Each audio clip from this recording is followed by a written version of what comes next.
Hi everyone, Rebecca here. I'm going to show you what's in my Camelbak for most of my rides, and I tend to take a little bit more because I live in Idaho and do a lot of rides alone where there isn't cell phone coverage, so I'd rather carry a few more things, be a little more self-sufficient, but it still all fits in this nice small Camelbak. So I'm going to kind of go through what I bring and why I bring it, and then we'll pack it up and go riding. So I try to think about what are the deal breakers, what kind of things I need to keep my bike and my body functioning. So I guess I'll start with the body first. So nutrition always goes with me, even if I'm going on a really short ride. I use GU products.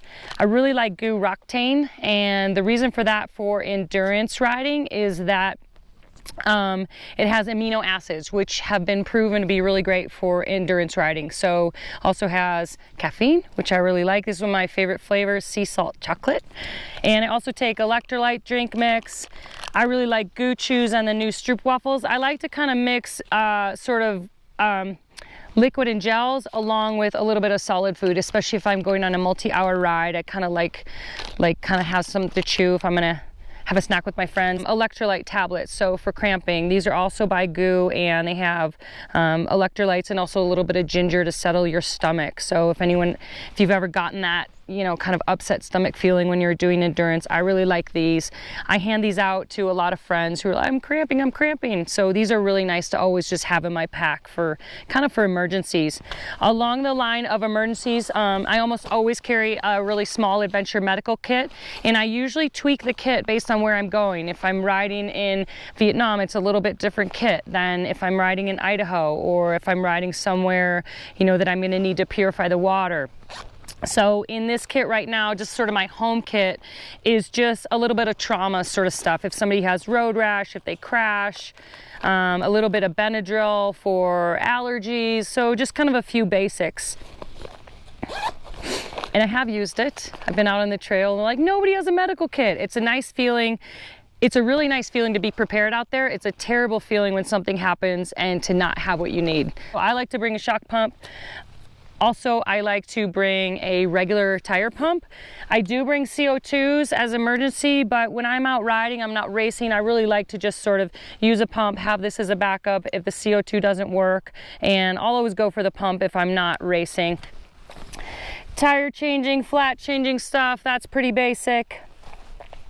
I carry a tire boot if I rip a sidewall. If you don't have one of these, GU wrappers work just the same, which are really great. You can put them inside the tire and put a tube in and keep going.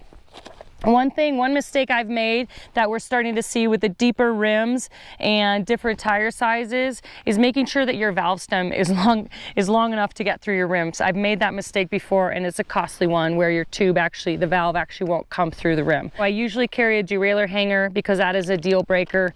If that breaks on your bike, it's something that really will put you out of commission. So derailleur hanger specific for your bike, so make sure that you have the right one. A quick link specific to your chain. I run the SRAM Eagle, so this is a different quick link than if I ran a 1x or a 2x system. I bring brake pads, and this may seem like a lot, but again, I've had to change my brake pads out there. A race in Italy where there was so much descending that I'd worn through my brakes, and I was really happy to have these two nice little small things. It's a really easy change to make out on the trail. If I'm doing a multi-day event, this wouldn't be my everyday ride, but a multi-day event, I carry extra cleats. If your cleat falls off your shoe, that's a bit of a deal breaker. You can also Loctite your cleats. I don't like to do that though because it makes it really hard to change them when they're worn out. So in a really long event, I'll take extra cleats. Small thing of chain lube, a little bit of duct tape, multi-tool with a chain breaker. Doesn't matter to have a chain link if you haven't broken your chain, but to be able to take your chain apart if you need to.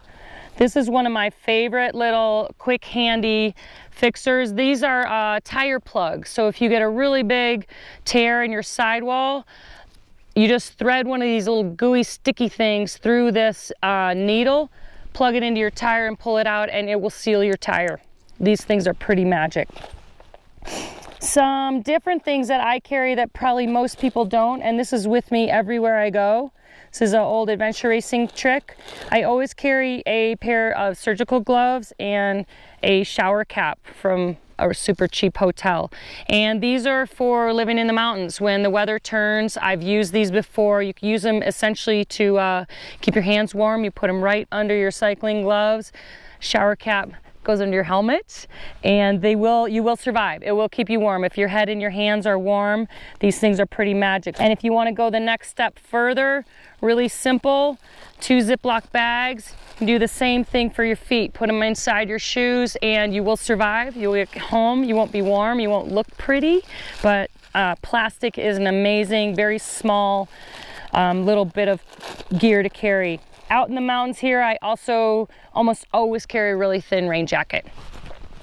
So all of this, my bike repair stuff, all goes in the same place in a nice little waterproof bag so that I always have it. It's kind of my little emergency kit. So all the stuff that I hope that I'm never gonna have to use goes in this bag. And I stuff it way down in the bottom of the pack. And then the stuff that I might use more frequently, like tire changing, chain lube, those things go in more accessible place, right in the front here, so that I can get to it pretty quickly if I want to change a flat. So the tools, the pump, all those go sort of towards the front.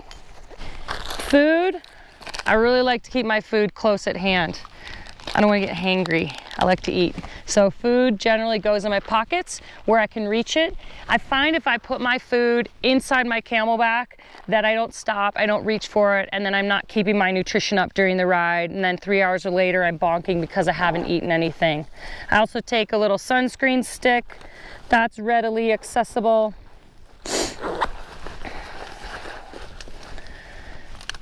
And it all fits in the Camelbak.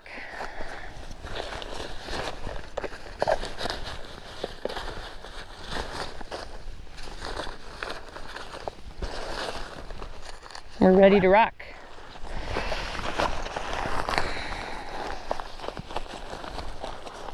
I'm going riding. See ya. I'm out of here.